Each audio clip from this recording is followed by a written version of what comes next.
So I just freestyled the poem about why I love poetry, essentially, and what connects me to it. Right. Can you remember a couple lines? No. Absolutely not.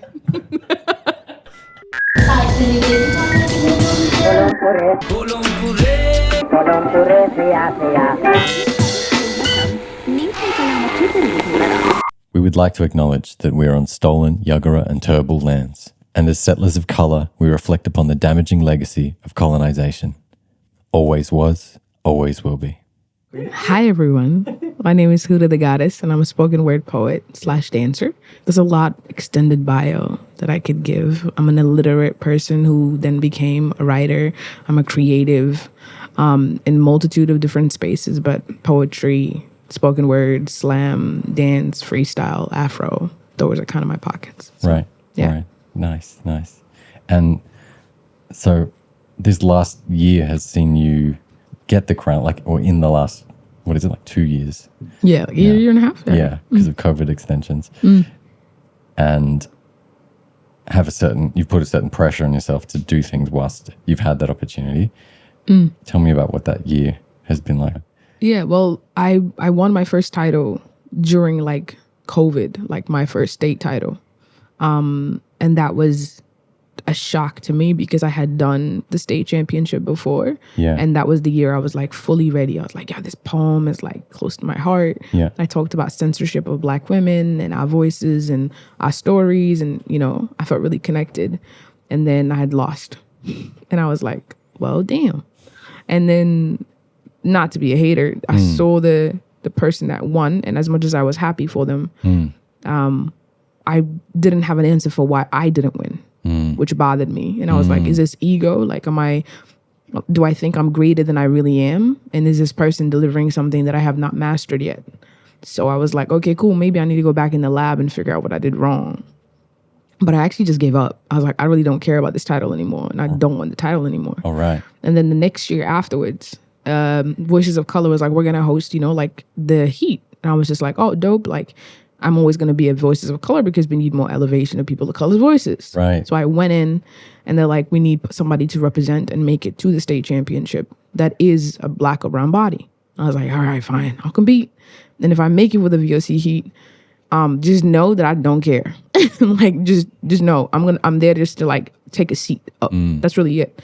So when I did it that year afterwards, I had written no poem.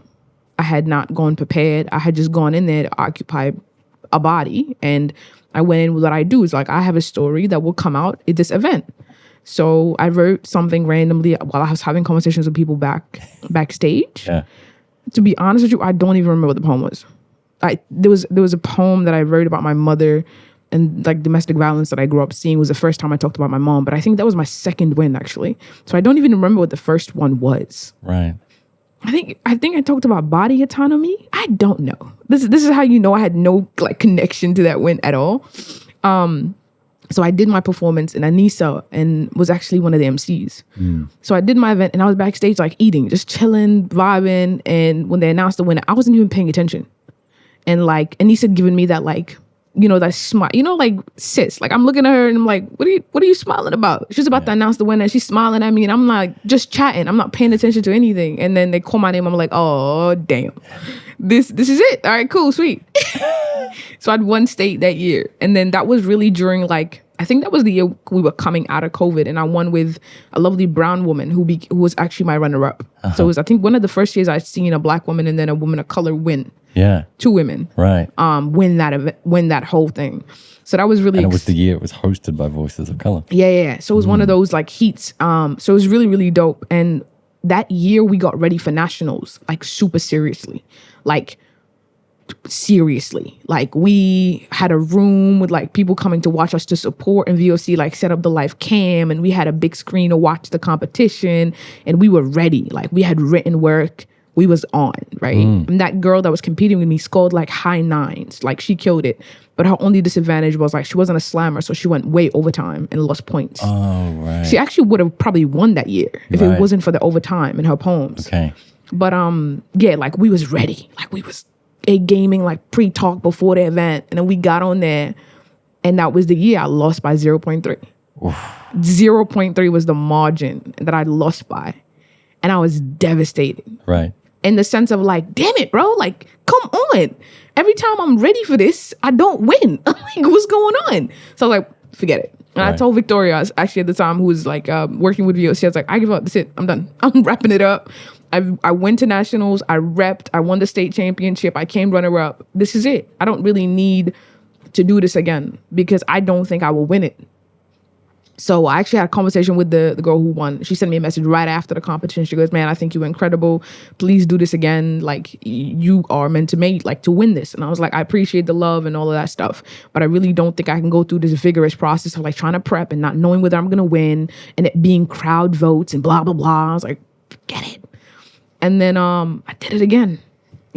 I went to state again just to take up a body. And this time I took my sister with me. Yeah. Actually, it was my first time my sister went and saw me slam. Right. That was the year I like introduced my family to my world of poetry. And I was like, hey man, I've got my Queensland championship.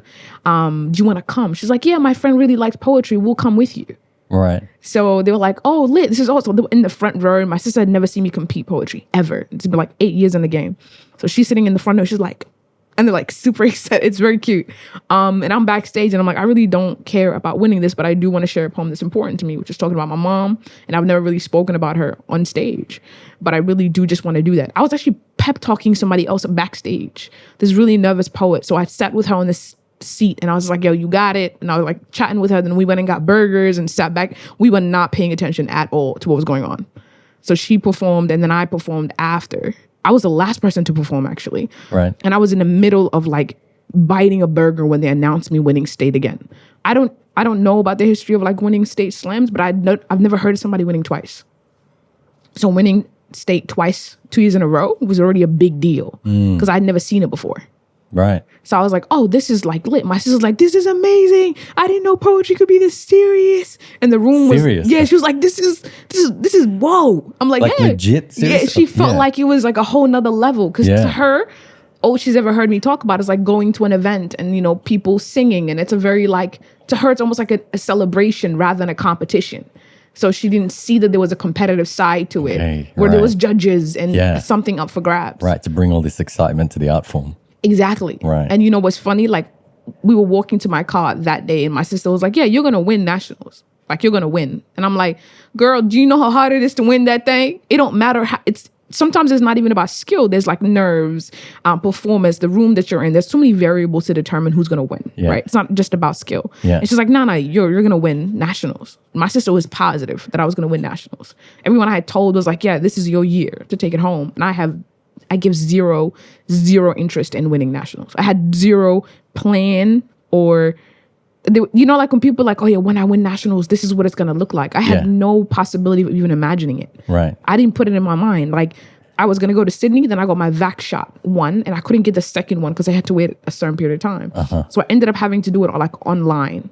And I didn't even prep for it. Oh, because of your vac status? Yes, because I couldn't travel. Not because of other restrictions? Nah, my vac status. I had to be vaccinated with 2 doses to be able to make it even in the venue. Right. In the Sydney venue. Okay. Because it was after COVID. Everything was just getting back to normal. Right. Whereas the previous two state were what year? Like? This was like 2020. We were like in the heart of it, but it was local. So we were starting to have a little bit more access to venues. Right. And people, Queensland was still relatively normal. Yeah, we were okay. Yeah. Like, we were adjusting a lot better than Sydney. So going to that venue, you had to, like, there was a form we had to fill out. I was like, guys, I'm not vaccinated. Yeah. So I'm just going to like do it online. Yeah. So yeah, I did it online, and my best friend was coming over. It was game night on Sunday. Yeah. I think it was, I don't remember what day of the week it was, but we had game night. Yeah. I didn't tell my best friend or his brother that it was my night to compete. I just said, hey, yo, it's game night. I'm actually making shrimp. Come through early. And then I set up the camera. And then my sister was like, what are you doing? I was like, oh, I'm just going to put it on this table right here. And she goes, no. So she bought like her ring lights for her makeup and like clipped it on the screen and then set up a part of the room in the corner for me. Right. And then like was like, okay, we're going to do it right here. And she put the whole prep together and then invited her best friend, the other one that wanted to see me do poetry. Right. So she had put the stage. Yeah. And my best friend walked in and goes, oh, what's up with the setup? I was like, oh, it's my national like comp night. And he was like, that's kind of something you tell people, Huda. And I was like, nah, not really. It's whatever. Like, I've done it before. I didn't win. So nothing's going to happen. Nothing's going to happen. I'm just going to perform. We're going to turn the screen off and have shrimp and play Mafia. It's fine. Like, it's not going to disturb our night. Right. And were you at home at Forest Lake at that time? No, I was in Inala. This is before we moved. Okay. Which is funny because like a few months later, my whole life took a complete change, and even like where I lived. I'd been in that house for like 11 to 13 years. Okay. And then suddenly we just moved in like 2 weeks' time to a whole new home. Right. Yeah. So it was but yeah, I was like, okay, cool. I'm going to do this. And we were watching because, like names get picked out in order. So you don't know when you're up. So you essentially have to watch the whole thing. I'm literally cooking in the background and my friends are watching this live while my mics and my camera's off. Right. And this is a few months after your family even learning about what you do. Exactly. This is my sister's like, I could count how many times she's seen me on stage do poetry. Right. It was her first time like being really exposed. And I always doubted because she's very quiet. I always asked them, like, I didn't ever think you would like my poetry. And she goes, well, you didn't give me a chance to see it for me to like it or not like it type thing, right? So when I started inviting her, she's actually one of the people that's always like, oh, when are you performing next? Oh, we want to come. I want to go. Like, my friends want to see you do your work. Yeah. Like, she posted in her group chat when I won, like, took a photo and, like, sent it to everybody. And I was getting calls from my students, parents, like, oh, congrats, we heard you won because of my sister. She, like, sent out the news to everybody she knew. My sister's the national champ and she's going to go on tour. And it was a big deal to her. And I didn't see that coming. Right. But she, like, set up this spot and, like, they were all watching. And in the 8 years of doing poetry, I treated it like no one would like it. So it was kind of my own thing. So I kept everyone out of it. Partners. It was kind of like I would have a show and not tell anybody about it. Like your dirty secret. Yeah. I don't know why. Don't ask. I would like get in my car and get dressed up and go to this awesome event and then tell people about it afterwards. And they'd be like, what do you mean? Like, why didn't you tell us who would come watch you? Right. I still do it now where I just go to events solo where people will see the post and be like, hey, like, hello? Like, I want to come. Yeah. So I treated it like this hidden vault of my life that it was like just for me, by me. And I didn't want to invite people in to that space. And I'm still unpacking why that is, especially as I venture in having my own events. It's like a whole different ball game. And that was, my best friend had only seen me perform poetry for the first time live when I won the heat at VOC for that first time that I went to state. And he was like, yo, you're so good. Like, I know you're good, but whoa. Because he'd seen me like in my pocket, like performing on like live. And he'd never seen that before. Right. Right? Like his exposure to poetry was like me in a circle, like dropping bars, like for fun. Right. So I was there and they were watching, like, this is amazing. Like, people are from around Australia competing and they're really, really good. And like my sister, the whole night, she's like, yeah, Huda's gonna win this, bro. She's gonna win this. And I get up and I do my first poem and I'm like, I explained to them that there's two heats, like two parts of the competition, first one and then the second one. And then I'm like, I only have one poem. That's it. So I don't expect to make it to the top 5 anyways. Because I'm watching the poets and they're phenomenal. And my vote was actually this young indigenous fella who was like 16, 17, I think. And I wanted him to win. Yeah. So I was watching him like, like, this the one. And then I didn't like the votes he got because like his intricacy of language might have been lost in translation. But I thought he was one of the best writers at that event. So like after I performed, I was like, yeah, cool. Like we can turn it off or you guys can keep watching if you want while I cook. My sister's like, no, we're going to see who makes top 5. Like you can't just turn the screen off. I'm like, all right, whatever, if y'all want to watch it. And I'm in the background just chilling. And I'm like, I don't have a poem. My sister's like, you better come up with something because if they call your name, you better be ready. And I'm like, I don't think they'll call my name, so I'll be fine. Yeah. Right? So like they turn the camera off and we're chilling and then he calls my name and I'm like, oh my God. He did not just say my name. Oh shit. Oh my God, I'm freaking out. And then I call my mom. I'm like, Mom, and she's like, yeah, duh. And she's like, where's the poem? I'm like, I don't know what I'm going to say. I'm so scared. This is too much. And my mom is like out. So she watched me perform the first poem and she's like fascinated because there's a language barrier. But she can tell by the way that I'm speaking that I'm really into it. Right. Like she's catching like little glimpses of the story. So I explain it to her afterwards. Right. So when I make it to the second part, she comes out and like wraps her scarf on and she's sitting down on the side. And you can see them in the video. There's like everyone sitting behind me. My mom's to my left and like my brother and my best friend and my sister and her best friend. Right. And there's a bunch of people just sitting around watching me through the screen. And your mother hasn't even seen you practice, let alone... No, this is her first time ever even understanding what that world looked like. So she's confused as to, okay, you're on screen for what? Who's watching? Who else is involved? Yeah. And what does this even mean? She's not, like, because I haven't explained it to her. Right. All I've said to her is I'm competing with poetry and I'm on screen. That's all she knows. So she's sitting there confused as to what's going on. But she's there. She's physically like watching and engaged and stuff. And my sister's like, yeah, you're going to win this. And I'm like, I spit my poem and I'm like super in it. And then I turn it off and like we're waiting for the points to come out, right? Because I was like the third or fourth person, so we already knew what the score to beat was. Right. And So your poem, yeah, that you just made up on the spot. Yep. So I just freestyled the poem about why I love poetry, essentially, and what connects me to it. Right. Can you remember a couple lines? No, absolutely not. See, that's the crazy thing about it. I have no idea what it was. But it was there. Apparently it was in the good. moment. Yeah. Apparently it was good. And I'm like, okay, cool. This is the scoring portion. There's only one person after me. It's either I score high enough that I win or like, I'm completely knocked off. And I know like I need 9s across the board to beat the 3 people that have just come before me. 9s at least. Right. So it's that's like where they're ranking and you've seen the numbers come so through. I have to, that's where I need to be at because I've seen everybody. So my sister's keeping score. Yeah. So she's like, okay, cool, you need like 9s. So I'm first mark is like 9.7. She's like your manager, hype person. She's She's ready. like the stats on the sideline. Ready. She's like the team, managerial team in one person, right? Yeah. So she's like, okay, we need 9s. We need 9s. They gotta give you 9s. I'm like, I don't care. Right. I really don't care. Right. And there's a point where you can see where I think I want to get up, but my sister's like, nah, sit down. I'm like, okay, cool. I gotta really take my marks. And your mother's with you at this point. My mother's on this side. She's watching. They're just out of. I think we can see a few legs in the shot. Yeah, so they're just out of. Yeah, my mom's just out of camera because she didn't want to be in the shot. Okay. So she's just on my left, and everybody else is on my right. Right.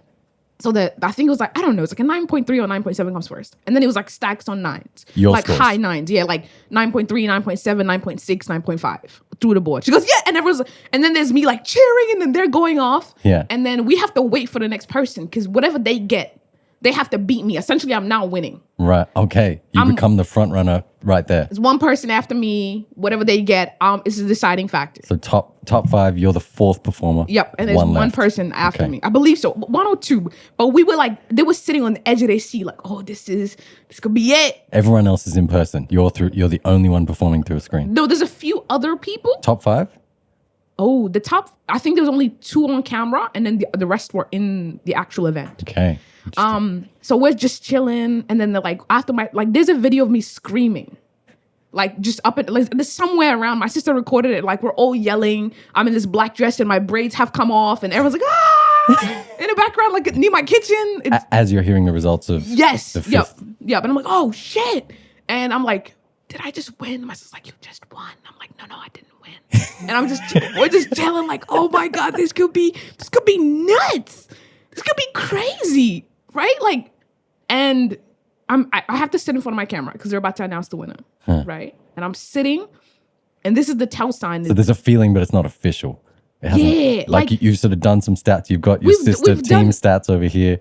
She's running the calculations. We know what's going on. Yeah. Like we think even if I didn't win, I'm a runner up again. Okay. But my sister's the one that's like, no, my sister and my best friend like, yeah, you've won. Right. So they're already starting to celebrate. I'm like, no, we gotta wait for this to be called, right? Right. And I'm because the 0.3 runner up, that was state or that was nationals. That was nationals. The margin I lost by 0.3 to the title that year before. Right. So at this moment, you're sitting with 2 state titles and 1 national runner-up. That's and it. You're just on the edge. And I'm on that cusp. Like this is the moment I could take this home, but I'm not ready for it. Did not expect it. So I'm sitting there in my room. Did not come there to win. I did not come ready to win. My first line of my first poem that I'd written that same day about the revolution of home is like still on my notes. And the first line is, I don't expect to win tonight, but for the next 2 minutes while I have this mic, I have some things I would like to say. That's literally the first 2 lines of the poem. Is I came there letting people know I don't care about winning, but while I'm here, there's some truth that needs to be told. Right. So I'm going to spit it out. So I talked about, what's happening for people back home for Sudan because it doesn't get center stage. And I left content. And that's what I was there to do. Right. And I was cool. It's like a happy with the seat at the table type attitude. Boom. I'm Gucci, right? Yeah. So me sitting on this floor on this like little cat like cushion my sister put under me because I'm short, right? Because she put on this table for some reason, right? And like they announced like the runner-up, and then right after it, my mic gets like turned on by them, so I can talk straight away. Yeah. So when they announce you, they like unmute your mic because they've got control. Yeah. So they unmute my mic and then they say my name, and we go ballistic. There is no sense of self-control whatsoever at this point. Everyone is screaming and hollering, and it's just like a mess. But it was the most that could have been that is the most genuine, authentic expression because I did not see this coming. And even though the people around me, there was like this support, there was still a sense of, oh my God, you just won. Like this is it. Yeah. At the time I had a partner who I didn't even tell about my national day. So I called him and he was just like, oh, like what's going on? I was like, I just won nationals. And he's like, wait, hold on. Let's zoom out a second. Huh? And I'm like, I just won nationals. And he's like, when was nationals? Can we backtrack a little bit? He's so confused as to what just happened. Then I call Anissa. And Anissa, like, again, like shout out to Anissa Nandala for everything she's doing and for the person she's been in my life. Since meeting me, there is no surprise about my accomplishments in her mind. So when I called and I was like, I just won nationals, she was like, of course you did. There was no like, oh shit. It was like, yeah, okay. Duh. She's like, if anyone's going to win nationals, it's going to be you. Right. And she was a former state champ. Yes. And she went and became runner-up. Runner-up as well. Exactly. So she's been in my shoes. Right. Right? You're standing on her shoulders. Exactly. She's the person who opened the door for me to come in. Right? So it was like, oh, I had to tell her. Like, and then I called Victoria, like VOC. I called the people that I knew from the beginning were vouching for me to win. Yeah. Who knew I needed the win. Because you didn't tell anyone, so they're not there like watching the stream. No one knew what was going on. I had to tell people like, hey, just wanted to let you know. Just a courtesy call. I just won nationals. And I got to hang up because I got to take this like interview with the newspaper like in a few minutes. Like it was that type of night. And I went to my mom. I was like, Mom, I just won nationals. And she's like laying on the bed. And I'm like, this is, you don't know how crazy this is. She goes, well, it seems like you earned it. From what I just saw, it seems like that is what was supposed to happen. And I'm like crying. Like, I'm like, man, I just won nationals. Like this was not, there's no vision board like in my room that says national champ with like glitter on it. Yeah. Arrows pointing. That was nowhere near what I wanted to do. Right. I didn't see it as possible. So for it to happen when I'm the most unprepared is insane. It was absolutely just, that will be like a moment that I will carry with me every single day. Right. And then things just started to unpack. Because in my mind, winning nationals was already a big deal. Then having a conversation with Miles afterwards, like, yeah, we got a tour of you going to Asia and Europe and touring Australia. I was like, whoa. Can we relax? I'm still digesting the fact that I'm the national champ and I can say that. You know what I mean? Yeah. And you're talking about like the next step. And he was like, oh yeah, I remember you from last year. And people were rooting for you to win. And it was people were disappointed when you didn't win. So he was like, yeah, like people were glad that you came back and did it again. Yeah. So it was like, it's almost like everybody has been anticipating my win but me. And I was just like, what's going on? Like, y'all knew this was going to happen? Who told y'all? No one told me. Nobody told me. I didn't get the memo. Nobody put me on. I could have been cuter for that video. I could have been more prepared. The lighting could have been better. Like, what? This is nuts. At least your sister had your back. Oh, the ring light. Yo, she knew Wagwan. She knew what she needed to do, and those days she showed up. Like, it was a very it was a hilarious day for me. Because like, mind you, I had to go from like shutting my screen to continuing to cook. Because I had game night. So the day had to continue. Like, we just had okay, cool, sweet. Right, great, I'm the champ. All right. All right, so this food in the background, who's the master of mafia today? Like, who's So yeah. On one hand, you're unprepared, perhaps mentally or emotionally, but on the other side, you're 8 to 10 years into your poetry career. of performance and writing and development, but your family have just found out. So it's this double-sided thing. It's like, on one hand, whoa, I'm not ready. But on the other hand, let's go. This is what I've been working towards. Absolutely. Right. Yeah. At some point, it got like super real, like super quick. I think my first trip was to Adelaide Writers Festival. Right. And that was the first time it got real. Yeah. I was like, oh, damn. Okay. I've been doing this thing. Like, this is funny. Like, I'm only realizing now there's been like a hidden part of my life for a really long time, until the world was like, nope, you don't have that choice anymore. You don't get to hide it. Like, we're going to out you as the champ. We're snitching. Everybody gonna know that you're good, that you do this regularly. And I'm like, damn it. Oh, I'm not ready for that. So it went from this like hidden thing to like, this is what I does. Like, I walk in a room and people know who I am because my photos all over the room, or people have watched my video before I get there. Yeah. And I started doing this thing on stage where I'm just like, okay, so who's seen a video of me before you've come here? And they're like, I'm like, damn it. Right. I was at a point in my career where people didn't know who I was until I got there. And that was the impression of like, where have you been? I've never heard of you. Right. And then I was getting into rooms where people knew who I was already. Yeah. And it was a really weird thing of like, I had to then decide, now that I've gotten this thing that I did not think was possible, what am I going to do with it? Right? And this is the deciding moment of, if every moment I've doubted how good I am and just told myself that I did it for leisure, I did it because it felt good, I did it because I was connected to it, but it wasn't about skill. This was the moment to really figure it out. Because you can't fluke tours. You can try, but it will be very clear that you are not meant to be there. It will be clear. Once I've done 28 shows in 20 days. Okay? There was no way you could fluke that. Right. Like, yeah. At some point, people are going to be like, you know what I mean? Like, as many panels as you sit on and interviews and posts you make, people are going to figure out, like, you just accidentally won this. This ain't really like what you do or who you are. So I had to decide quickly, this was my moment to showcase not just like connection, but skill, right? And how do I show that? And I had a conversation with Miles, and he asked, like, how did I grow up? What's my connection to the art and why I have been doing it? Like, I gave him a brief background on like community. My love for community started with my mother. And like, you know, we grew up in a 2-bedroom house that didn't have a fridge or a stove. And my mom would still house people in like she got some shit. Like, you know what I mean? She'd half nothing with somebody else, so they only got half of nothing, not the full nothing. Like, I don't understand it, but she did it so well that the nothingness became something in a crowd full of people. And I was always inspired by her willingness to give herself, even despite of the limitation it possessed for her. You know, pros and cons, by the way. But I had to decide at that moment. And I told him, I was like, I feel like I got lucky. And for the first few weeks of winning and the first few events, I felt lucky to win. And I didn't know what that meant. And I was like, and then I said that to somebody, and they're like, this is not about luck.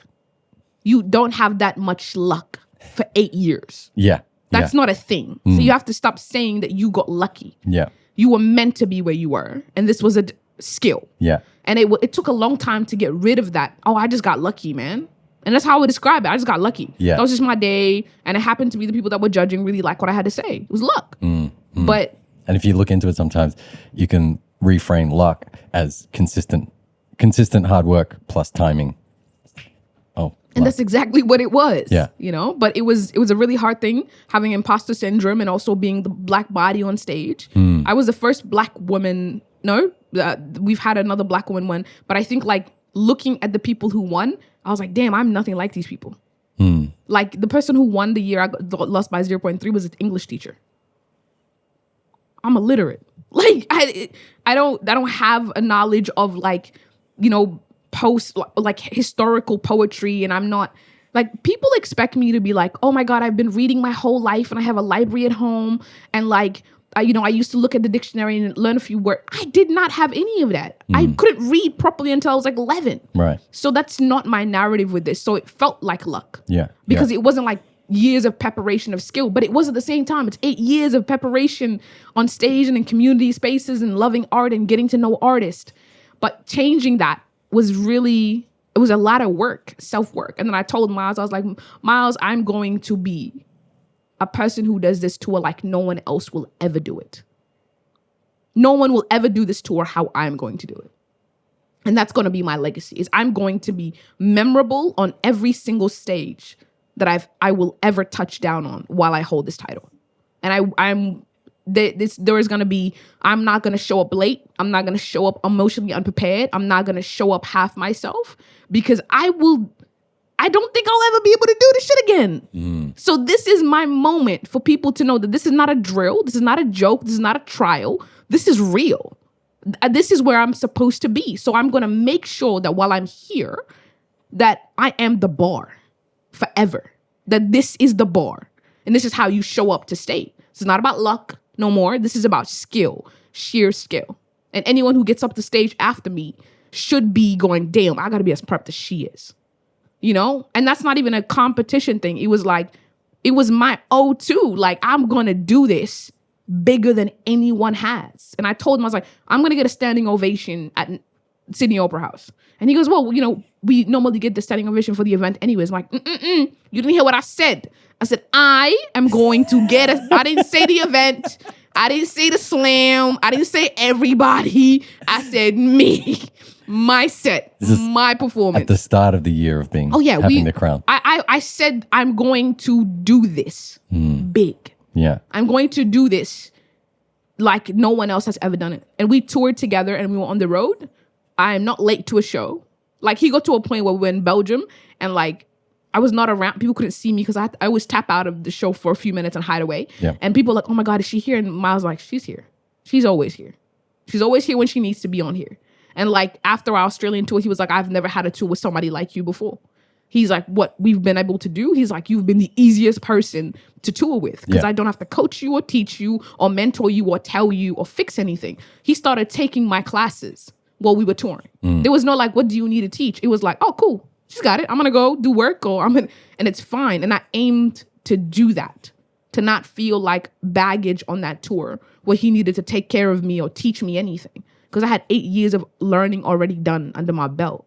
If there was anything else I needed to learn, I was willing to. But yeah, I was like, we're going to go out with a bang. I will be felt in every room that I walk into. That just is what, if I'm good at anything, it is that.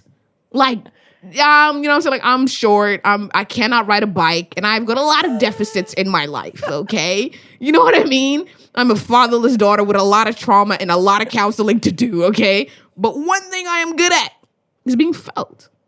Because I've never faked that. I've never had to pretend to be anybody else because I don't know how to be anybody else. So the only thing I can guarantee in any room is you could try to outwork me. It's going to be hard. You know, you might be smarter than me. You might have more money than me. You might be prettier than me. You are not going to be out authentic than me. You're not going to be felt more than I am. It's just not going to happen. Because I come as myself, completely and imperfect and incomplete and fragile and also the strongest I could be in that room. And that is my weight. That is my superpower in any given place. It's never been just skill for me. It's been the power to be felt. And I learned that on stage. You know, I learned that in Byron. People ask me what the highlights of my tour was. Like, every single place I've been at, I connected with a soul that felt me so profoundly that it changed how I relate to my poetry even more. Right. When you go to like Aubrey and I'm like on stage, our final show before we head back and then we're back going to Europe. Yeah. And I do this set. And you know what's funny? I'm not as connected to that set because I'm tired. Like, I'm gonna be honest. I got to a point where like I was experiencing poetry fatigue. Where I was like, oh my God, it's another show, another crowd of people. Yeah. And I was emceeing the event, right? So I was hosting the slam. And only 4 people signed up. And I was able to double that by just being on stage. People were like, yeah, I'll do it. And I put it out to the stage. I was like, come on, man. Like, this is your opportunity to speak your truth and be who you are. If you don't start today, then when are you going to do it? Convincing them in the moment to join the event that was already running. To join the competition, the slam, to win the title. Right. So we had gone from like maybe 4 to like 10 people or something like that. Right. And I was like, Miles, I'm going to double it. Don't worry about that. We will have a whole set by the end of this. Because 4 people is a very quick slam. Right. And we're in a small town that seemed a little bit more conservative. So it was a bit like, this is going to be a hard ask. Yeah. Because everybody wanted to watch and nobody wanted to participate. Right. But I had managed to double that number and get a whole show happening.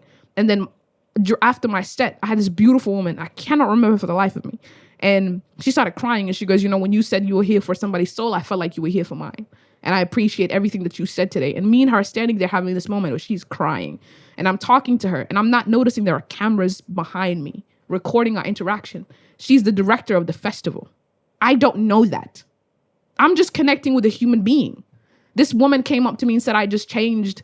Like, I really just was the light she needed. And I gave her a message from wherever the hell it came from that really resonated with her. I didn't know who she was until, like, the next tour. I was like, oh, man, I remember that beautiful lady. I was like, you know who that is? That's the director of the festival. I'm like, I didn't know that. She was a random lady I gave a hug to and gave her some words of affirmation, as I would do anybody. Yeah. Those are the moments in my tour that fundamentally change the game, that make me have to show up at 100% of myself. It isn't just the opportunity to do this, but it's who I get to do it for without even knowing them. Like, the biggest rewards I've had on this tour have not just been being felt in these spaces, but changing somebody's life because of Byron Festival and because of me being on stage talking about my grandmother. A 14-year-old biracial Black girl was able to compete and win her first slam because of a 3-minute conversation we had afterwards. And she came to me with her mom and said, I won this because of you. That was because of me being authentic. She didn't resonate with me because I was so skilled. Her words to me is, I've never seen a Black woman as vulnerable as you on stage. She felt me. She didn't just hear me. She didn't just like the bars that was sophisticated. That wasn't what connected us. It was the authenticity and the willingness for me to be human. I never promised my audience that I'm perfect, and I never want to sell that illusion. I am the most messed up, well put together person you will ever meet. And I pride myself on being that because that's what makes me human. So this tour was like legacy building for me. Is that like, this is it. This is the moment. Like when the Byron Writers director came to me and said, people were sending me videos of your performances during your time in Byron. People were like, I was getting videos of you performing in places. And that is, that's the gem. Like, she couldn't even make it to some of these things and was trying to come to them because people were like, yo, look at her. Like, I had met a lady who come to my show because someone saw me in Alice Springs and sent her a video of me. So she heard I was coming to her city and came to watch me. Then showed me the video that somebody sent her. Like, that's, to me, what? Like, I was in my room making shrimp. Like, what? You know what I'm saying? Like, this is not real. Like, people, like, I can't decode, like, I can't pull this apart because to me it's wild. People think I planned this. I thought this was going to be my reality. What? You really thought I was going to be on that level?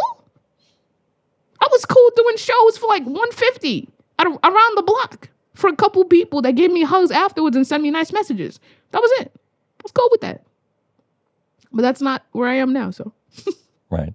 And so you were in Albury. Yeah. So touring a lot of regional Australia touring before you were on the before you were on the road towards the Opera House. There was a lot of regional Australia touring and also some international touring. Tell me about the contrast of that. Oh, there are some major differences. So I did I did Adelaide, then I did Northern Territory. So I went to Tennant Creek, Alice Springs. Yeah. And I was there for Red Dirt Festival, which is an incredible festival run by Laurie May. And Yes. It was my first time on that side. Mind you, preface, I had never, while living in Brisbane in Australia for 17, 18 years, I've only ever been to Sydney for work. This was my first time seeing Australia fully. Like, I've only been to Gold Coast, Sunshine Coast, Sydney for work, for training. Right. So my first... No leisure trips anywhere else in the country. I'd gone around back home for my family and we prioritized that. So we never did Australia. Yes. I relate to that. It's a classic migrant thing. Like holidays, going back to place of origin. Yeah, absolutely. Reconnecting with roots. Yeah. You might maybe stop via Singapore or Malaysia, something like that. That's your only taste. Getting on a plane is big whole deal. Everyone comes out. Yep. Everyone's out at the airport. Yeah. You got 15, 20 people welcoming you back home. Yeah. Holidays are not for the leisure people think it is. Our leisure is Yes. family, connection. Yes. You got a wedding that everyone's been waiting for you to come Yes. home to go to. Yeah. You know, you got to meet the baby who was born and you like missed Yeah. a year of their life. That's Yeah. what holidays were. Right. So I And- never got to see Australia. Right. And in my experience, like that's saving up the pennies for every 3 or 4 years. And then it's like, oh, it's a treat. We get to go to Sri Lanka for this Christmas. Because it or costs this a wedding. lot. Yes. You're buying gifts. So there are people who need something from you that they can't get access to. Right. You're So right. even the way you pack is for them. Yeah. You're not Yeah. taking a bunch of clothes so you look nice. You're Right. packing like, oh, there's like a brand of like powdered milk people want. So you know what I'm saying? It's Yeah. it's a whole different dynamic. Yeah. And people are like, how could you have you been in Australia for so long and never been to like even Melbourne? I'm like, dude, I went back home for like 2 months. Like when I was in high school. Now that I'm working, it's much harder to get that much time off. Yeah, But yeah. like that was holidays. So when I was like, oh, they're like going to, I'm like, Adelaide. I was like, oh, cool, never been to Adelaide. Everyone's like, oh, it's just Adelaide. I'm like, I haven't been to Adelaide. Let me be excited about it, damn it. It is definitely a small town pretending to be a city, but I fucked with it. I Yeah. thought Adelaide was awesome. Yeah. I had a really good time and I met someone who's become a very good friend of mine because of Adelaide. Right. We had touchdown and got there together. And he's a dancer named Daniel. And like we had like a soul tie moment. Like he's the most beautiful. He's a dancer / poet from Sydney. Yeah. And he's just incredible. And like we did this whole like try to be tourist in Adelaide. Yeah. Okay. Like Yeah. and it was super cute because Adelaide. And what time of year? Because that's very important in Adelaide. Is it Mad March or is it rest of the year? No, it was where there was like Fringe Festival was there. So it was a very busy time. February, March kind of time? Maybe. Yeah. Okay, cool. So that's like the explosion of events. It was The busy. whole parklands that surround the city Yes. expand. Yeah. Very busy. Yeah, great. So we did the whole like going to the Writers Festival. And it was my first time at a Writers Festival Yeah. at all. So I was like, Oh. this is, I don't think I had ever, no, I have gone to a Queensland Writers Festival. Yep. But because poets are kind of like, we have our own space. So Yeah. when you perform, you kind of don't tend to see everything else. Especially when it's in your own city, you kind of go for the performance, meet people afterwards, and you go home. Yeah. I've never been the type that's like, I'm going to go check out the whole festival, which is now, it's a very different mentality now. Now you kind of have to because it's where you meet the authors and everybody else and you connect. Yeah. So Sometimes I feel like writers' festivals and literary events treat spoken word poetry like the kind of juvenile delinquents of the literary world. It's like you have the stage at the back of the festival. Do that thing over there. It's like, yes, you're bringing in all these young people and doing things that we're trying to do anyway, but just can you stay within this little? We're the entertainment factor. Right. Yeah. We're the entertainment portion of the festivals. Okay. We're not the literary part of the festival. Right. Which is an interesting thing considering what poetry, how significant poetry is to literature. And this is where we talk about that contrast between like Europe, Asia to Australia with poetry, right? So Adelaide Festival was amazing. I got to meet some really, really cool people. But yeah, again, we were a small pocket where everybody kind of knew each other because you're an author. So everybody knew the big names. People wouldn't know who we are because we're poets. So we kind of have to introduce ourselves. Right. Which is fine. I'm not like, there's a lot of work to be done in writers' festivals sections in terms of like where we put poetry and where we prioritize it, but also who wins poetry can determine the placement of them within the festival, right? Because I'm an academic. Yeah. So I can sit on a bunch of different panels compared to somebody who's just does poetry. Right. Who might not have any other expertise besides poetry. Yeah. And even within that poetry, there's a limitation on what they know and what they do. Right? Because usually winning nationals, you never knew who's going to win nationals. Somebody who could have just started doing poetry might have written 2 really good poems and then won. And then somebody who's been writing for 10 years might not win. It really varies. But like Alice Springs had a really beautiful culture to it where there was a bunch of range of people. And I think because it was a smaller place, there was a lot of value for the festival. People were excited about it because it's not much that goes on. So when it happens, it was like people cherished it. People came out and people did their thing and really showed up for it. And even I saw like Byron, big event, huge, massive turnout, extending events, really distinguished. That was for me like one of the very like, it felt very classy. Right. Like even where we stayed, it was a beautiful, well-organized, well-structured event. Right. The biggest biggest difference for me is where I was, how I felt like I was looked at as a poet in Australia versus like London. Right. So for example, one of my biggest events, I think one of my favorite events, and I have a lot, but was a Poets Out Loud event as a part of Byron. And like whenever there was like just kids in the audience and their parents.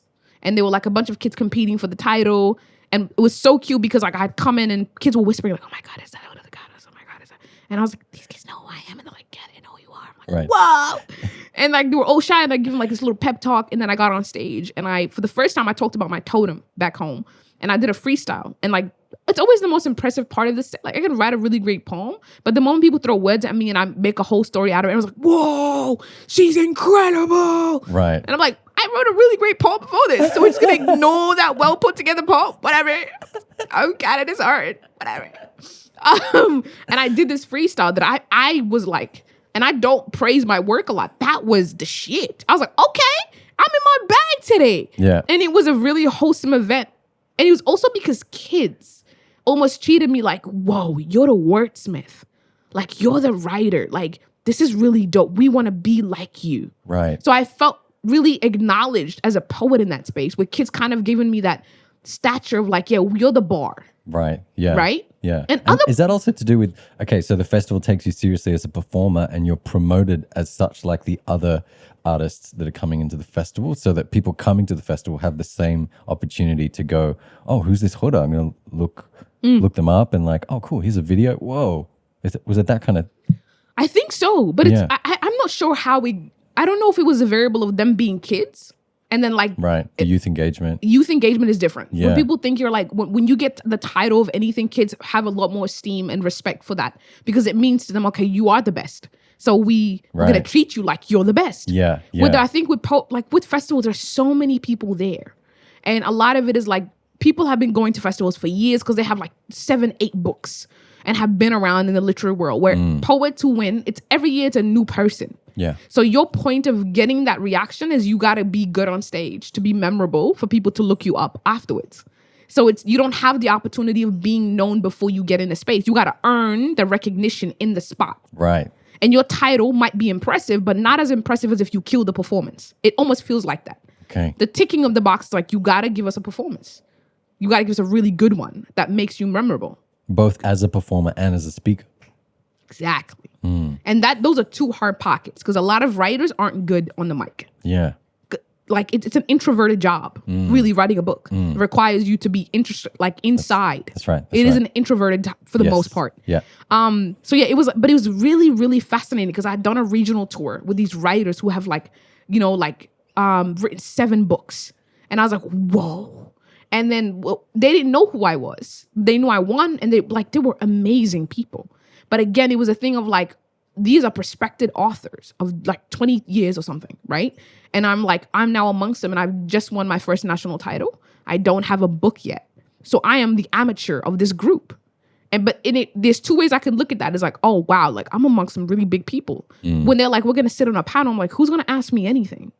Yeah. These people have books. I don't. Right. What are the questions that are going to be asked to a spoken word poet amongst 4 or 3 other authors? Yeah. So I was already like, okay, cool. This will be interesting. And is there a facilitator here? Yes, there is. What's their background? Are they literary authors? Yeah, she's an author / poet too. So she dabbles in poetry. Okay, yeah. So that made it different. Yeah. She was incredible also. So when we did the tour, she was like, yeah, well, you're going to sit on a panel. And then if you would like to, we'd always like the poet to kind of close the segment off because, like you guys, the performance. Yeah, I was like, oh, like lit. Yeah. And it then became the joke is like, you never follow Huda in anything.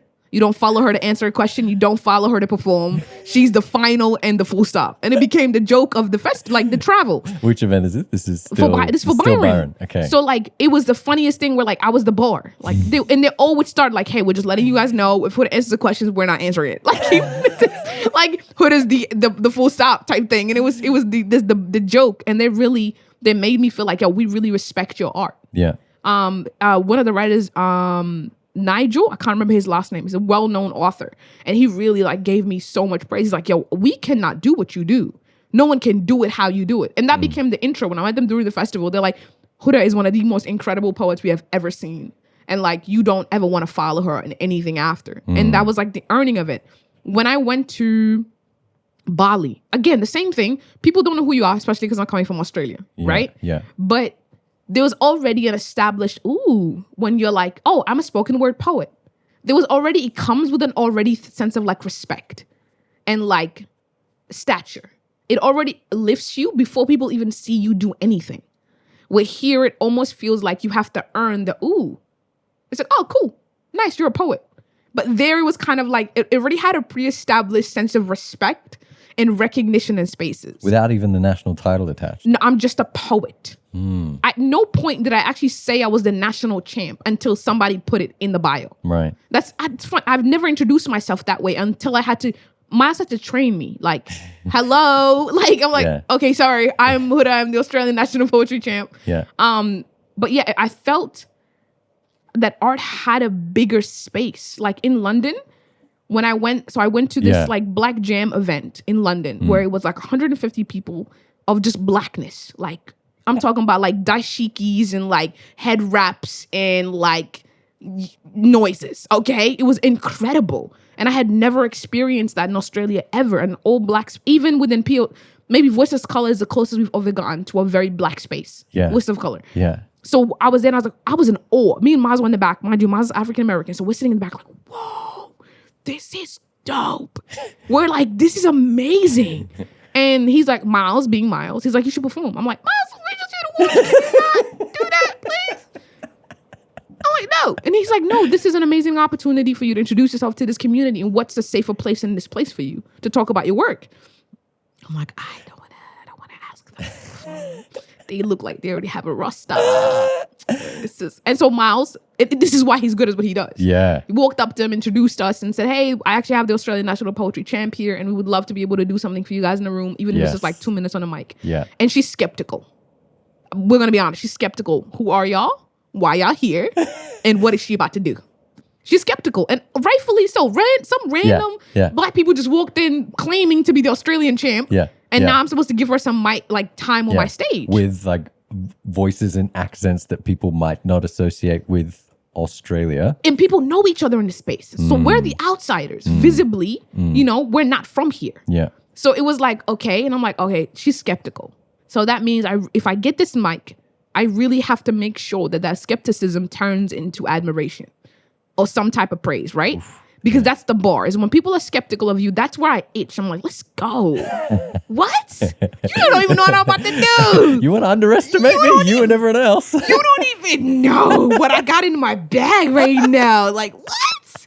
This is my moment. So I'm like, okay, this is exciting. I'm nervous though, because I've never been in a room where my words have the ability to be critiqued. When you're talking about black topics in a white room, nobody has any choice but to eat it up. Because how dare you question it? You're not black. So even if you got skepticism, shut up. Nobody cares. You know what I mean? So I'm in a black room talking about black shit to black people. Yeah. This shit gotta be real. This is not a joke. This is go time. This is the moment I've been practicing for 8 to 9 years of my life to be in a black ass room. I'm excited, but I am nervous. And this is the thing, like, I'm surrounded by people who undoubtedly believe in my skill. The fucking audacity of y'all to just think I'm good all the time is irritating. Can you let me have this one moment of doubt? He's like, Miles, like, you're going to be fine. I'm like, no, I'm freaking out right now. And you're not taking my anxiety seriously, okay? And he's just like, Huda, you've done a tour. You've been on the road for like almost 2 months now. You've done more shows than you can count. You'll be fine. I'm like, oh my God. I don't have a bar in mind. I've lost all English in my mind. It's gone right now. So another lady who's an organizer calls me while the show's going. And she's like, oh, tell me about yourself. Ladies and gentlemen, nothing is scarier than a random black auntie asking you to explain yourself. Okay? That shit is nerve-wracking. I could meet the prime minister of a country and be less fucking nervous, okay? I was shitting myself. I was like, oh my God. Hey, I'm Huda and I'm from Australia. She goes, tell me a little bit about your work. And she's beautiful. She's got this an auntie presence to her where it's like, tell me. That shit. You're like, oh my God. I'm a spoken word poet. And she goes, what is your poetry usually about? I'm like, I advocate for blackness and black women living in Australia. And I'm trying to give her the spiel because I'm in a very black room. So shit has to hit here. And they will tell me if it doesn't hit. Because they're very vocal in London about when it's not good. Right. You will know. Okay? It won't be whispers and chit chat. It will be loud. She's like, okay, well, it seems to be like you're on the same wavelength as the event. Cool, we're going to give you 2 minutes on the mic just because we already have an established thing. Do your thing and enjoy. And she just signs me off. And I'm looking at her like, okay. And she goes, I'm going to let you know when you're up. We're sitting in the back of the room. I am palms sweating, knees weak. I am sweating so much, my curls are getting tighter. This is nerve-wracking, okay? And I've never been in a room so loud as a response to poetry. Like, people are vocally responding as people are speaking. That doesn't happen here. People treat poetry like a reading. So everyone, for the most part, is quiet. When you perform, they give you this. There, it's like, oh, yeah, come on, let's go. Say that one more time. Run it. Like, people are, like, actively with you. Yeah. That is very scary, because if you're not a performer, that will throw you all the way off, because you expect attention, right? The acknowledgement is the clap, the conversation afterwards. Yeah. Our culture, the response is immediate. It's through the process, right? And that's the thing about this Black culture thing, right? So when I went on stage and I was talking, and like at one point, this guy standing and goes, run that back. Like, come on, let us hear that again. I'm like, oh shit. And I'm like, whoa. Reload a poem. I got to reread lines because they want to hear it again. Whoa. Right? And I'm just like, what the? This is nuts. Like, their engagement with me was vigorous. Like, you could feel them viscerally while I'm on stage. I'm hearing people, come on. I'm hearing how people feel.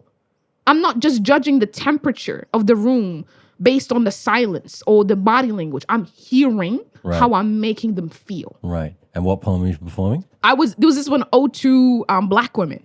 And it was just like a tribute that I had written. Funny enough, I had not done this poem in a long, long, long time. Like, I've written this poem for an exhibition, maybe like my 3rd year into poetry. And I had banked it. I was like, oh, like, it's not for every room because it's for Black women. And I'm not in any room where I can speak to Black women. So I just chucked it away. Because I'm not going to get the opportunity to talk to them. Yeah. There's only usually me. I'm the Black woman I'm talking about. 4. You know what I'm saying? Like, so where the fuck am I going to say this poem? So being in a room where I'm like, yo, Black women, go ahead, this shit is for you. Let's get it. And they felt me, yo. It was like, it was visceral. Like, there was yelling and screaming and people getting up on their feet and like people asking me, like, it was, I'm the guest. I walked out and then I did an interview for them, like backstage, randomly. They're like, who are you? Where did you come from? Like, I was getting those moments like, who are you? And what was that? Like, that type of shit where it was like just pure recognition of my art that was like, whoa. And like, some lady was like, you're not even on the run sheet and you are the highlight of this event. Oof. You're not on we don't even know who you are. This is the intro and you are the highlight of this show. That is crazy. I had 2 minutes on a mic and I was the top. To them, I was it. I was the show. And I got hit up. I literally just spoke to one of the organizers a few weeks ago. And she goes, we want to do a show with you. When you come down to London, we're going to do a show where we introduce you to our community. Like, 2 minutes got me a recognition that I probably had to fight for here for years. 2 minutes. All it took was 2 minutes. So that's the We're contrast. talking about, they offered me a radio interview. This lady's a podcaster in London who wanted to sit down and talk about my work with me. Yeah. You know, I had done this random like camera thing. There were photos being taken. People hit me up. You know, they want to organize a book launch for me. Like, it was like this. Yeah. They didn't need more proof of my skill set. That was it. You know what you're doing. Yeah. You know what you're talking about. It was, oh my God. Like, there was nothing like that for me. That is one of the greatest performances I've ever had in my career. That is like top 5. Because the poem who I wrote it for was in the room for the first time. And I got to talk to them.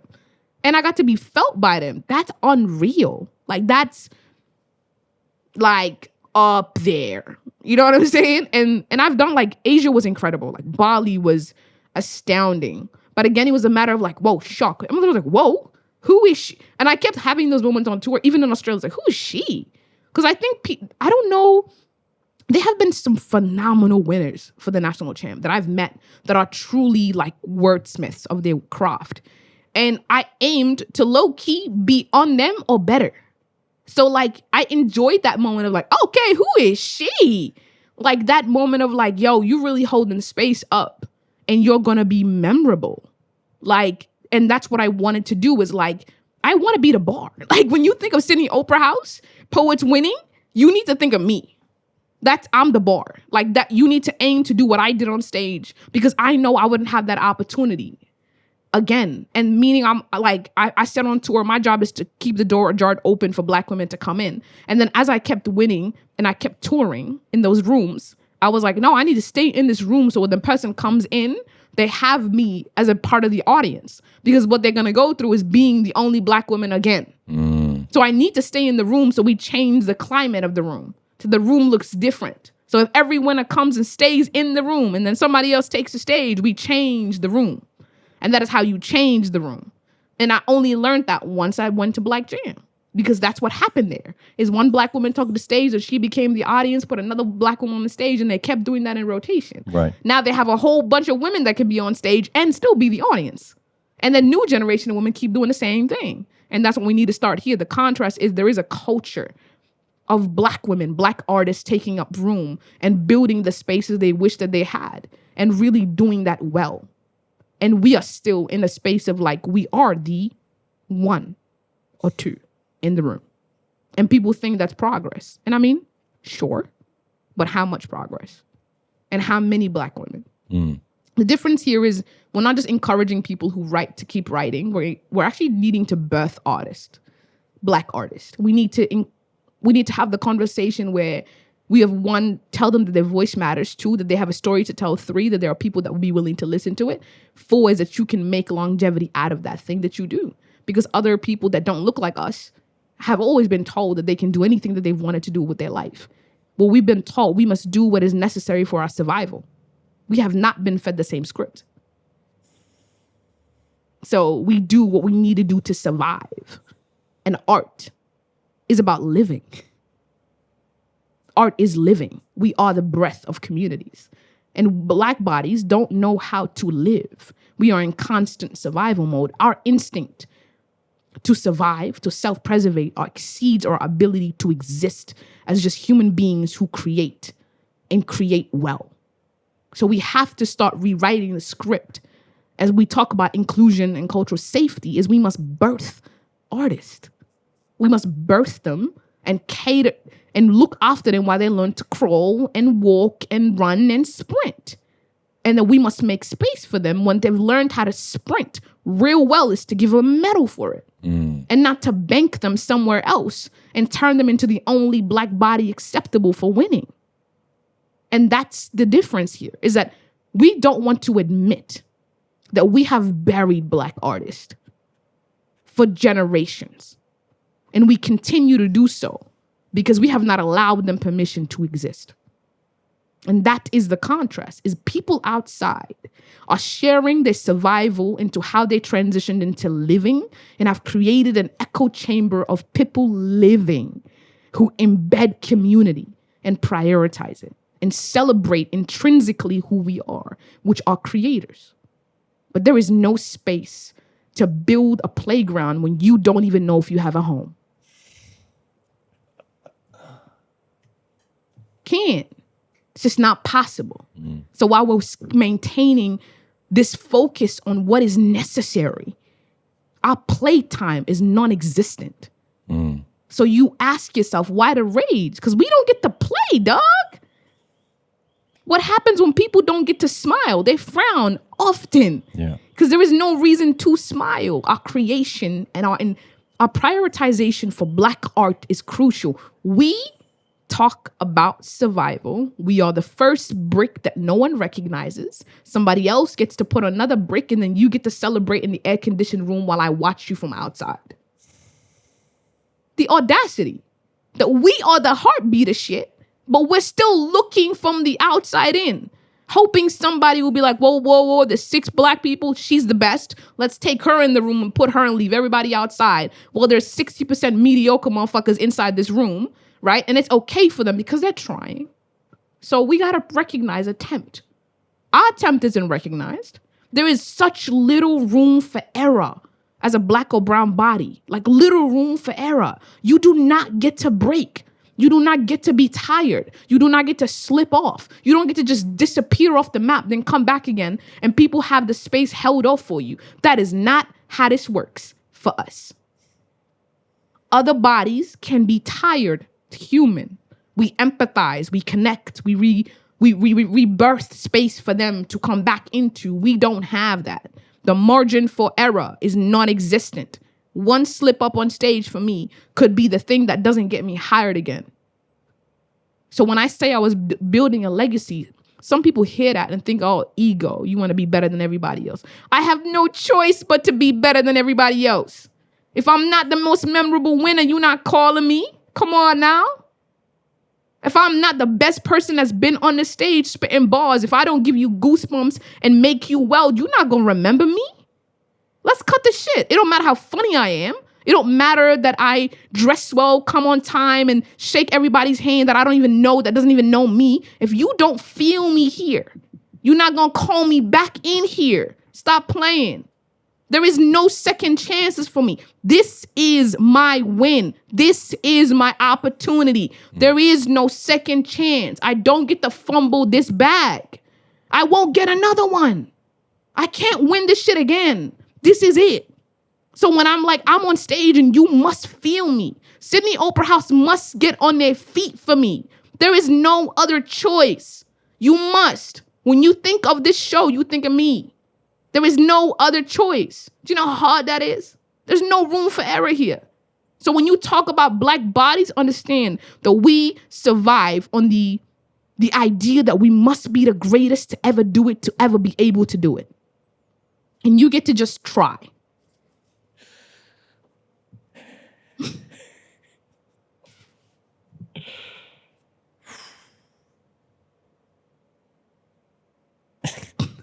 So that takes us from Australian touring to touring internationally to the journey to the Opera House. Tell us about that.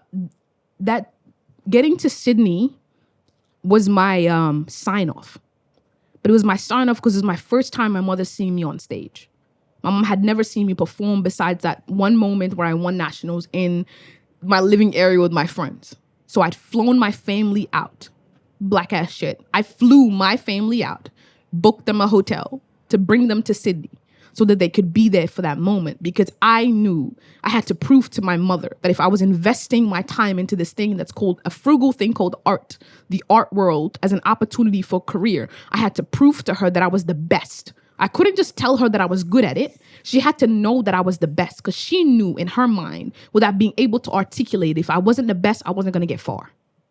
She knew, because she knows what it means to be Black. She's been that her whole life. So she wanted me to do careers in which failure was either a dropout or success means you were good as hell. So if I became a doctor, it means I was a top percentile of my class. There's no doubt about it.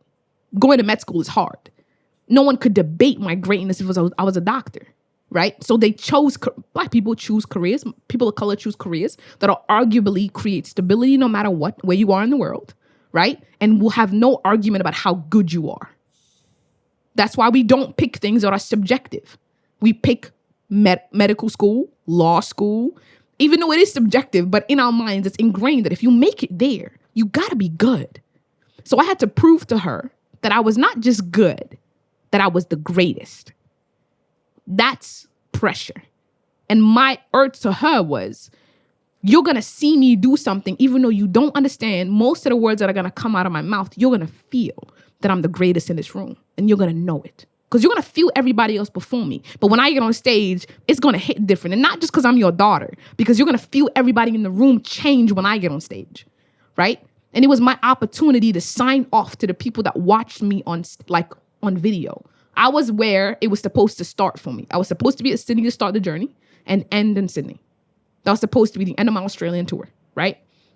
But because I missed it because of vaccination, I was like, all right, cool, I'm going to do this.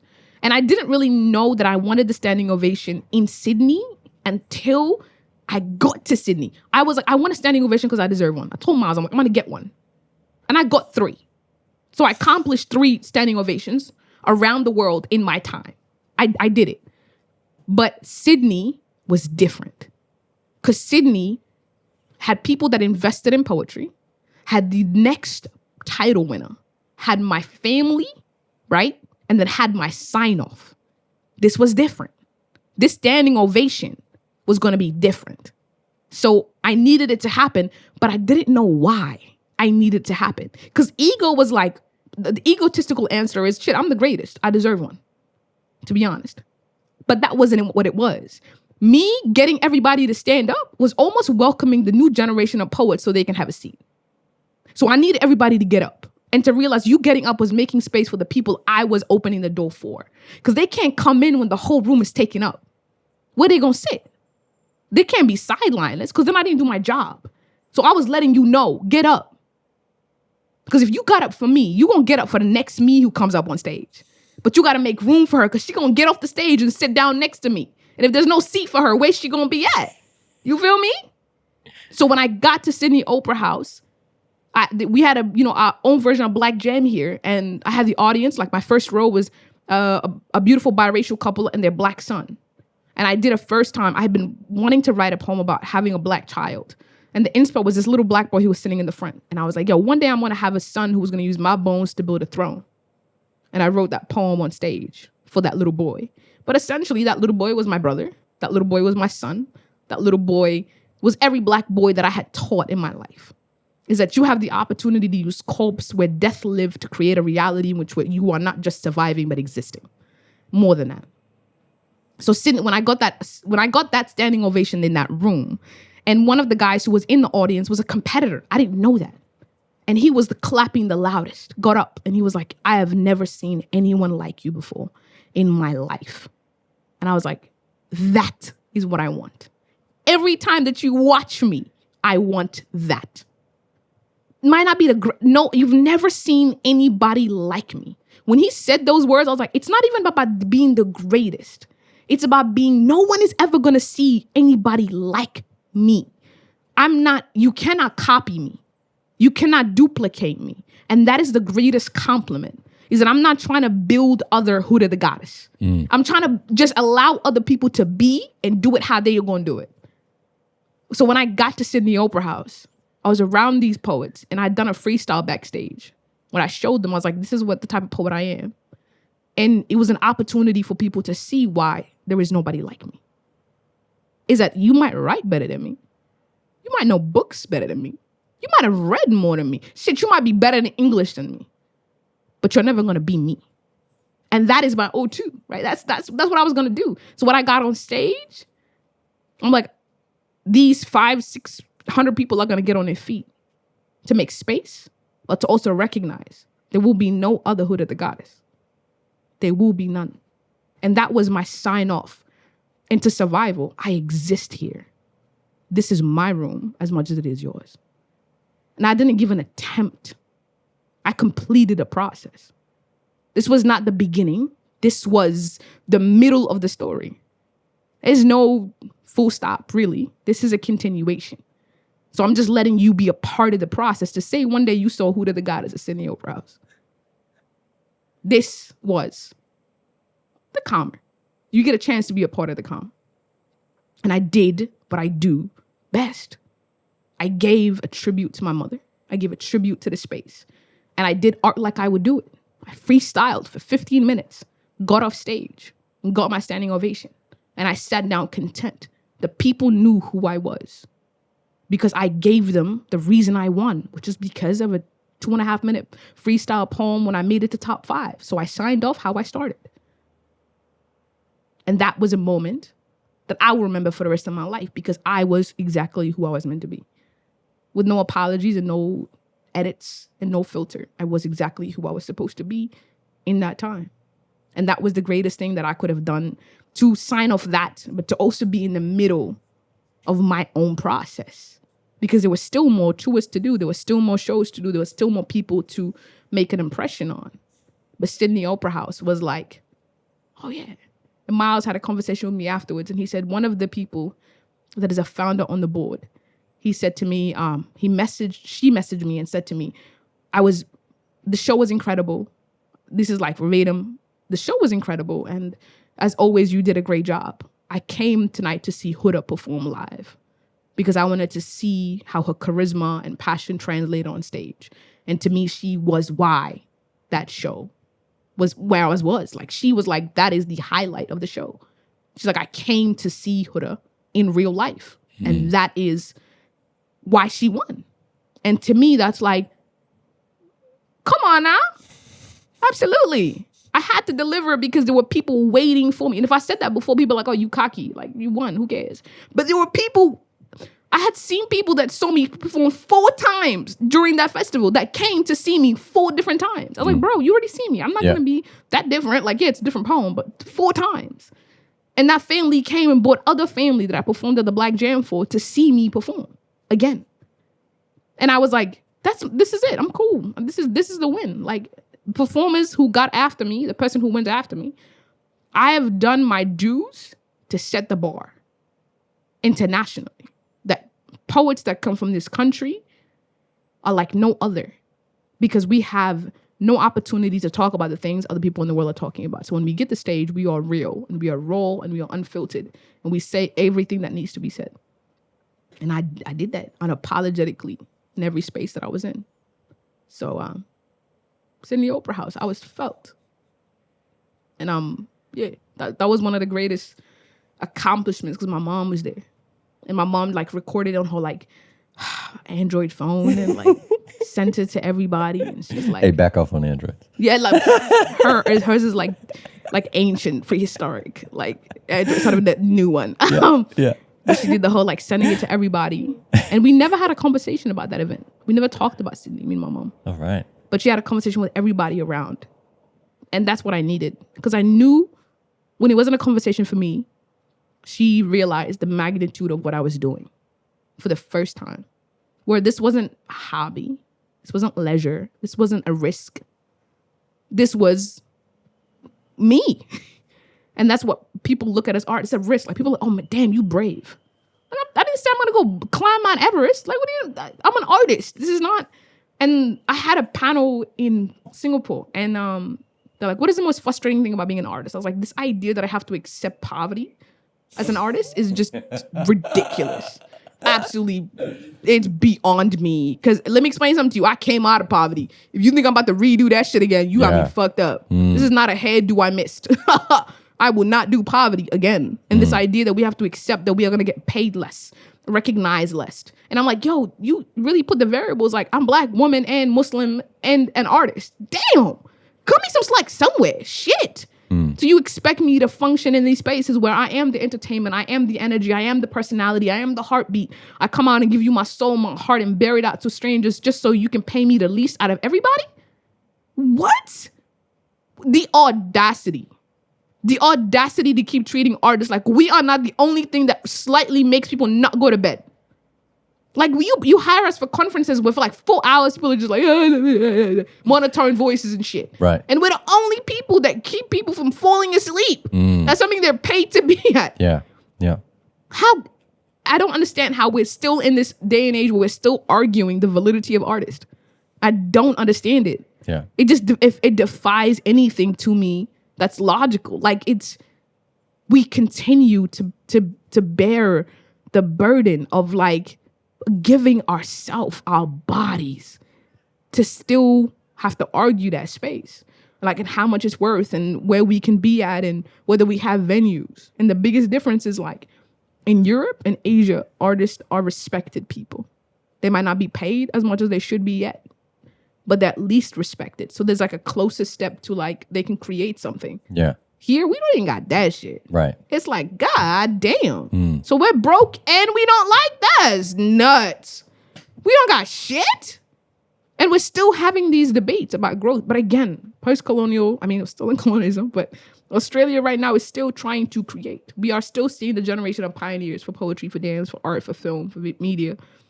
So there's still a lot of work to be done in that sector. But Australia has to start being honest. We have to start sitting in the uncomfortable a lot more. And this idea that we're this mellow, go happy shit is annoying as fuck. This like, oh, we just don't want to like cause a problem. But you were happy to cause colonization. Be fucking for real. Like what? We don't want to talk about. I want to rock the boat. You rocked the shit out the boat. I want to move the date. You rocked every boat possible. Yeah. Shit, we got traumas against boats. Yeah. It's probably why Black people don't swim no more. You rocked up here on boats and now you got problems with them. Oh, Oh, ain't that about a bitch? That's your preferred method of transport. What? The audacity. And it's like things like Invasion Day approaches.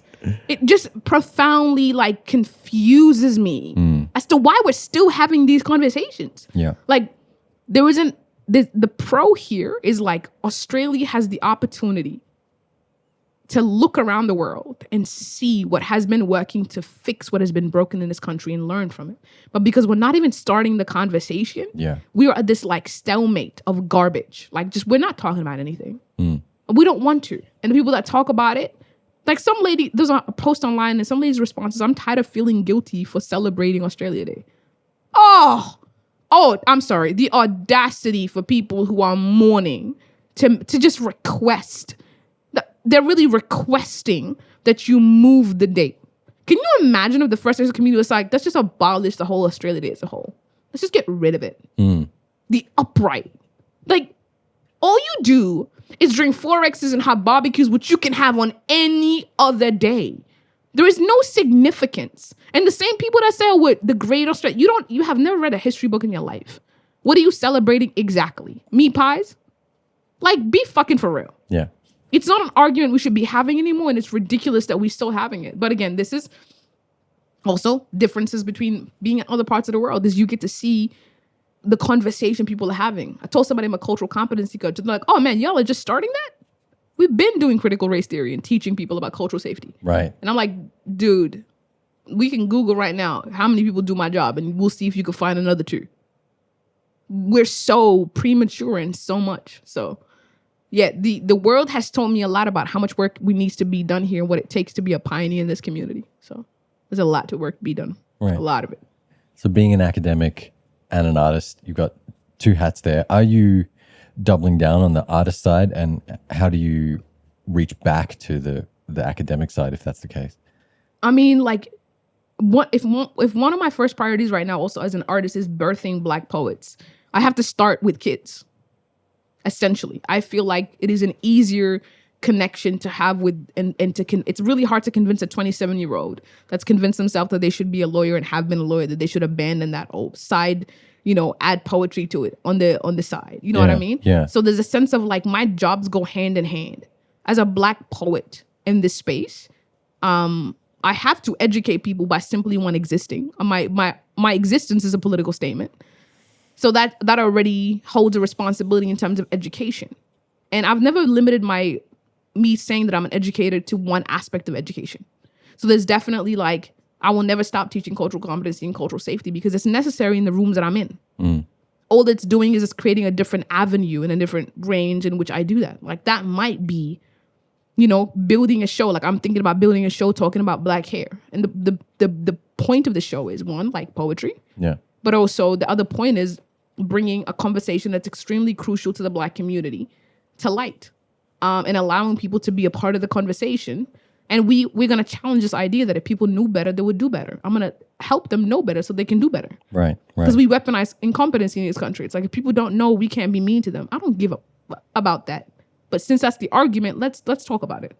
Let's create an educational thing where people come to a show for an hour, get entertained, laugh at me trying to do my hair for an hour, and then let's have a conversation about Black hair and its placement in education and workplaces and discriminatory nature. Let's introduce the things that happen in New York City with bills against discriminating with people with natural hair. Let's introduce that as a conversation. And art is a great way to entertain people and sucker them into learning. So it's like, if I can do that collectively, is teach people that knowing that they're learning, and then sitting on a panel and having an audience ask me questions. Why did this show come about? What's the point of it? We can then start to trickle conversation. And I've learned that you never know who's in your audience. It's one thing, man, to artists. If I was to ever write like a book for artists, things I know that I wish I'd known, one of them would be never underestimate who is in your audience. You never know what those people could do for you, when they'll call you, and where they are at in life. Never, like I've done shows with 6 people in my audience. 6. Yeah. And I've given them the same show that I would give at Sydney Opera House. Because I don't know who those 6 people are. Yes. And also they came to see me. Yes. They deserve for me to show up on my best. Yep. And that's a thing, a big part of like when you grow up, when you're building arts or academia, is like you have to have an ego death where you have to know and understand that no matter how good you are, there are some spaces in which you are bigger than that you need to be in. Yes. It's just a part of it. And not to let that hit you so hard.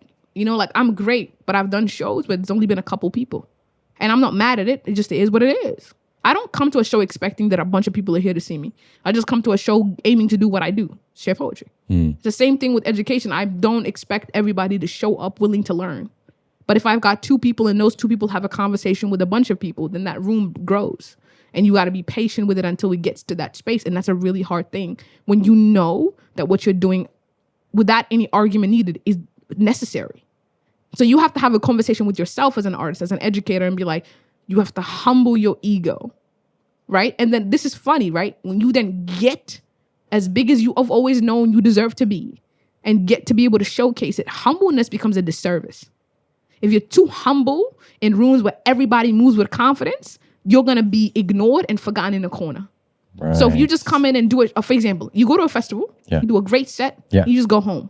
Biggest fucking disservice. People do it all the time where they just do the set, say thank you and leave. Nah. Be felt, talk, engage, interact. Right. Take the photos, sit in that space with people's experiences. Did that with a comedian last night, was doing a show in development. He stuck around afterwards, like even in the show, like asked questions, like brought up some notes, like I'm just going to read out a few premises, just tell me if this will, and then some hit, some didn't. He's like, okay, that won't be in the show. And then sits down afterwards, like, you know, takes an effort to like remember my name from when I'm posting stories and things like that. Like, yep. That stuff speaks volumes. Absolutely. Yeah. And no matter how big you get, do that. Yes. Don't ever get so big that you forget to do that. Some of the greatest artists I love because of how they interact with their fans, their supporters. And sometimes you get so big that little things dishearten you. Like I've been to shows where the mic didn't work or it stopped working mid-set. Take the mic off, make a joke, sit in the middle of the audience and start bantering. I give my audience what they come for, which is Huda. Yeah. So I work no matter what happens in the room. I don't care. We're going to make this show move. Yeah.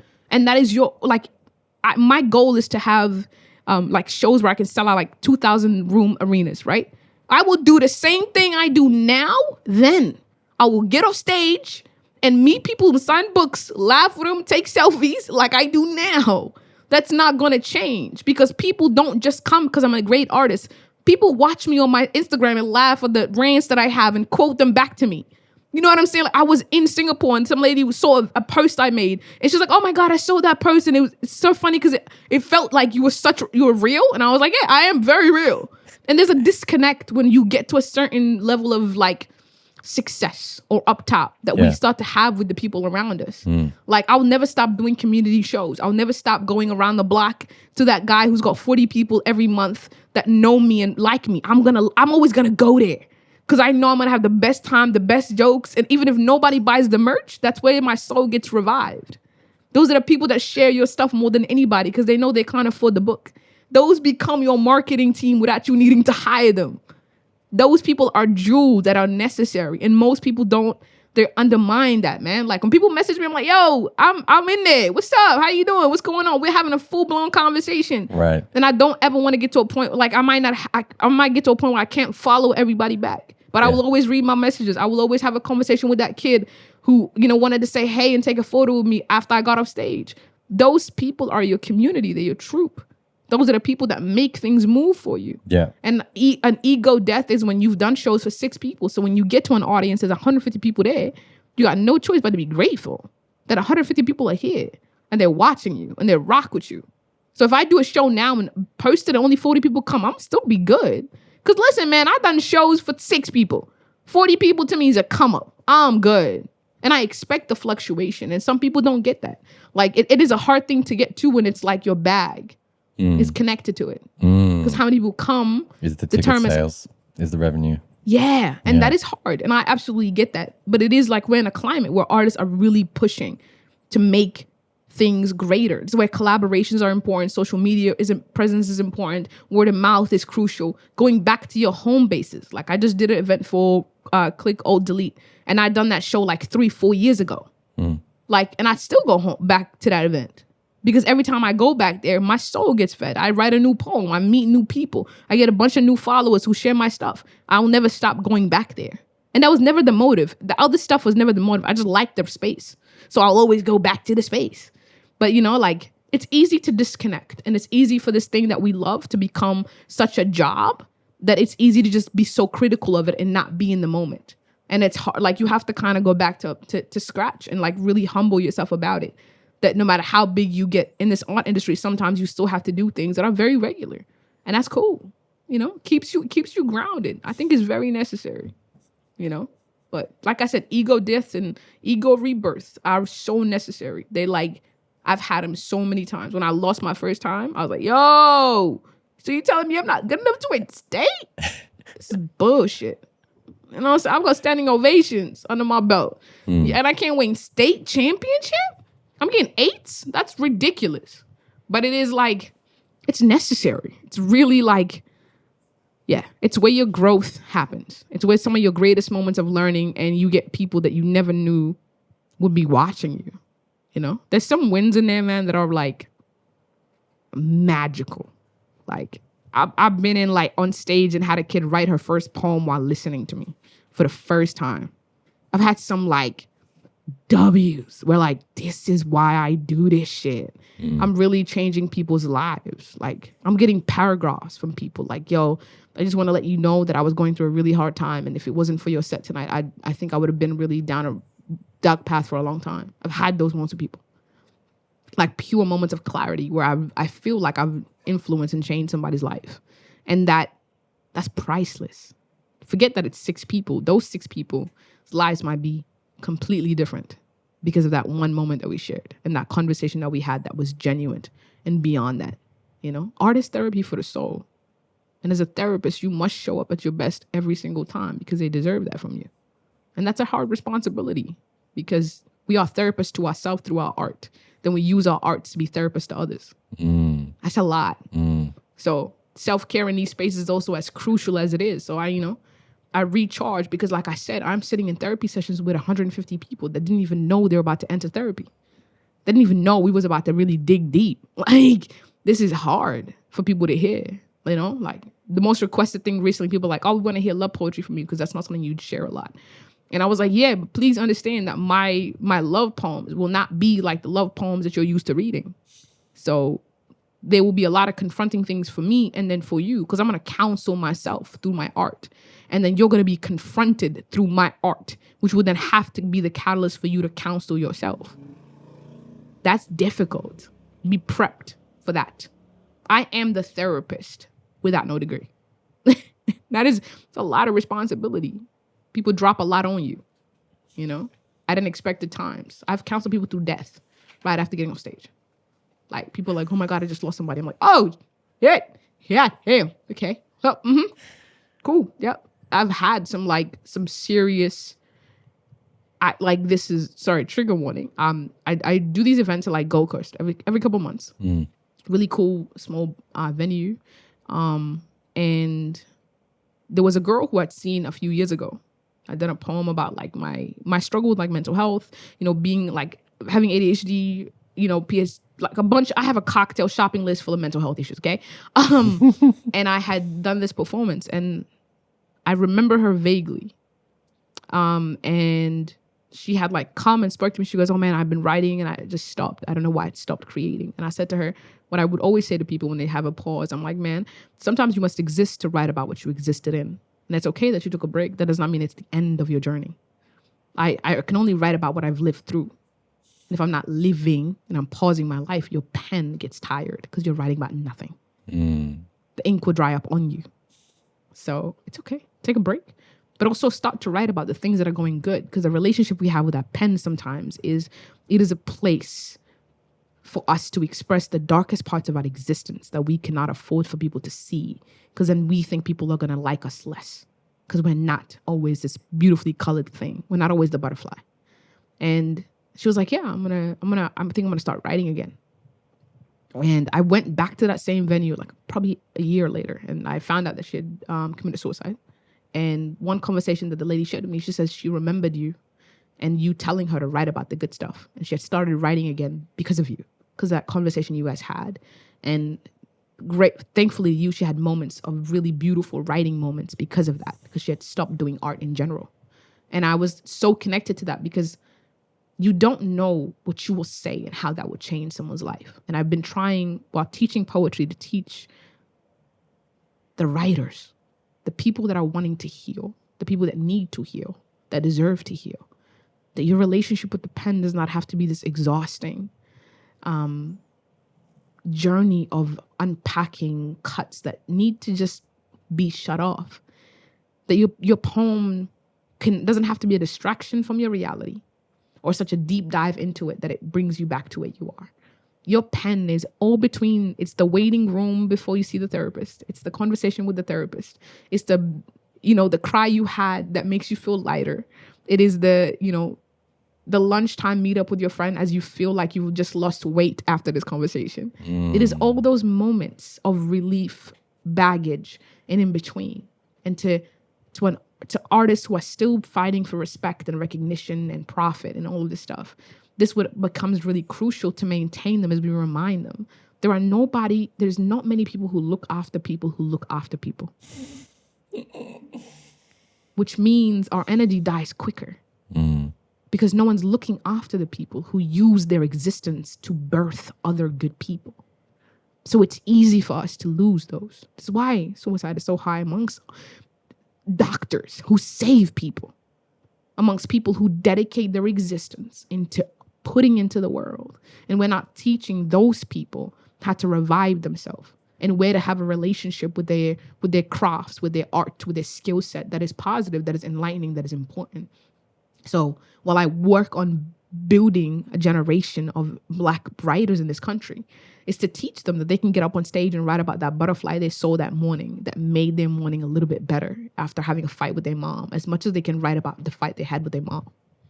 And that both those stories are as crucial as each other because they make the art wholeheartedly complete. Yes. And that is such an important reminder for myself that my audience deserves to connect with me on something positive. We don't have to trauma bond. You don't like me because we've both been through shitty shit in the world. Yeah. You like me because I remind you that there is a way to come out of that. And my bond and my connection with my audience isn't trauma. It is healing. It is the realization of our greatness and our capacity to be and do more than where we have been in darkness. And that is a reminder that a lot of artists themselves need. And for me, when I get on stage, is my set cannot look completely depressing all the time, even though it is true. But I don't want people going home after listening to me feeling heavy. I want them to feel seen and visible and spoken to, not for, to, and given that opportunity. A lot of people think some poets want to be the voice for others. I'm not others.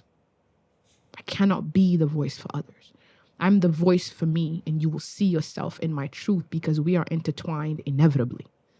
Because this world has a universal truth about it that is undeniable no matter where we are in the world. We have both hurt. We have both loved. We have both been loved and unloved. We have both been broken. We have both healed. That is intrinsically universal. You connect with me because you can see yourself in me because you and I are one and the same, yet very, very different. And that's okay. So I don't speak for people. I would rather that people speak for themselves. So. In this process of making a documentary on you for the last 6 months or so, we've never done a sit-down solo interview, like a talking head interview, and it initially went that way, and it's largely been it's only been these duo conversations that have been happening in the way that we've been documenting the film. And through this process today, I've kind of been realizing why that's been the case, because there's all these points and these questions that I've had, but you've just hit them sometimes like right at the moment where I'm going to ask you about the thing. You go right into the thing, and as you say, there's no following Huda. So I'm going to end by thanking you and then asking you if you'd like to share a piece to close this out. Thank you. I appreciate the opportunity to be transparent. It's actually not as often do I get the opportunity to talk long enough that I tell people some things that really ground me.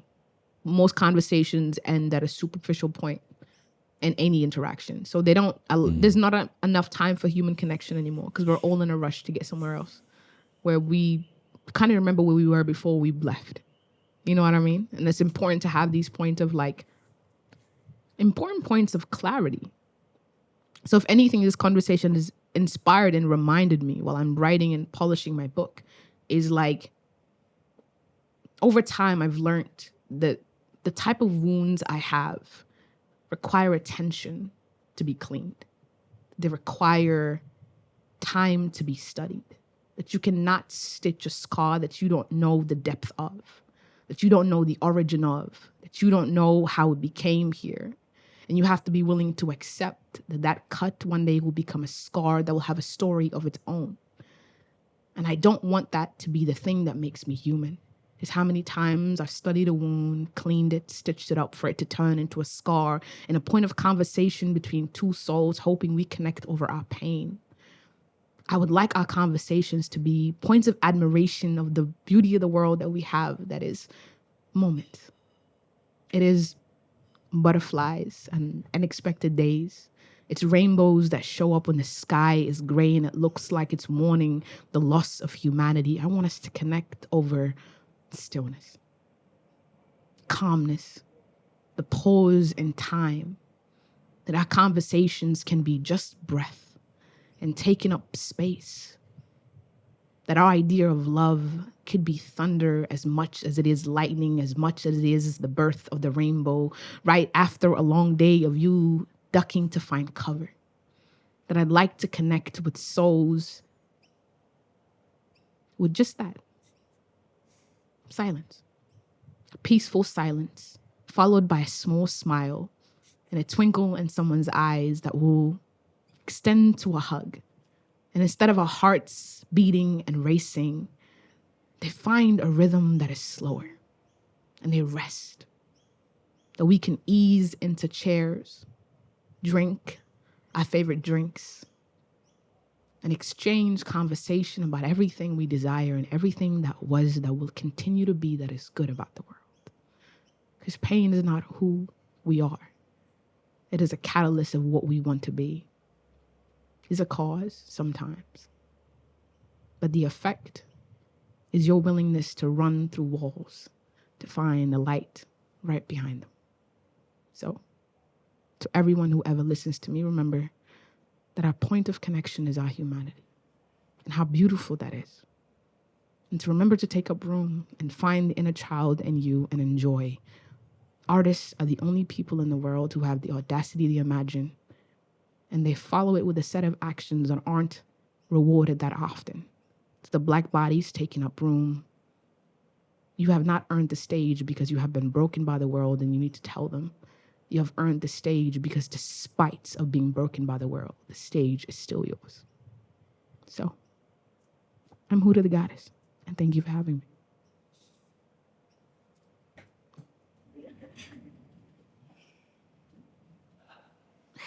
Thank you. That was special.